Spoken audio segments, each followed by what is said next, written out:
to visit. Mrs. Garrison was 86, walking down to the center to get a malted after supper at the Kelly Fruit when it was deserted, getting fatter, losing hope, losing even the power to think. Oh no, oh dear God, please no. Please let it be a happy ending. Protect us from he with the split foot who waits in the alleys and in the parking lots of roadhouses. Oh Savior, 725. Restlessly, without thinking, she began to lift objects with her mind and put them back down. The way a nervous woman waiting someone in the restaurant will fold and unfold her napkin. She could dangle half a dozen objects in the air at one time and not a sign of tiredness or headache. She kept waiting for the power to abate, but it remained at high water with no sign of waning. The other night on her way home from school, she had rolled a parked car. Oh, please, God, let it not be a joke. 20 feet down the main street curb with no strain at all.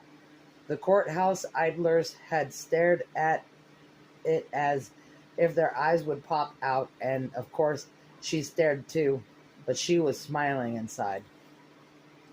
The cuckoo popped out of the clock and spoke once, 7:30.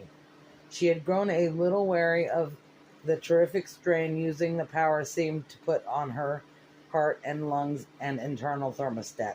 She suspected it would be all too possible for her heart to literally burst with the strain. It was like being in another's body and forcing her to run and run and run. You would not pay the cost yourself, the other body would.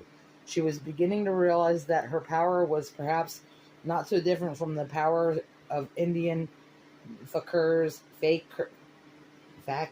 I don't know how to say that, who stroll across hot coals, run needles into their eyes, or blithely bury themselves for periods up to 6 weeks.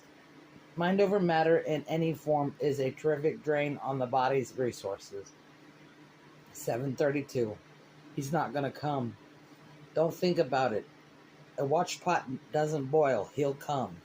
No, he won't. He's out laughing at you with his friends, and after a little bit, they'll drive by in one of their fancy, fast, noisy cars, laughing and hooting and yelling. Miserably, she began lifting the sewing machine up and down, swinging it in a widening arcs through the air.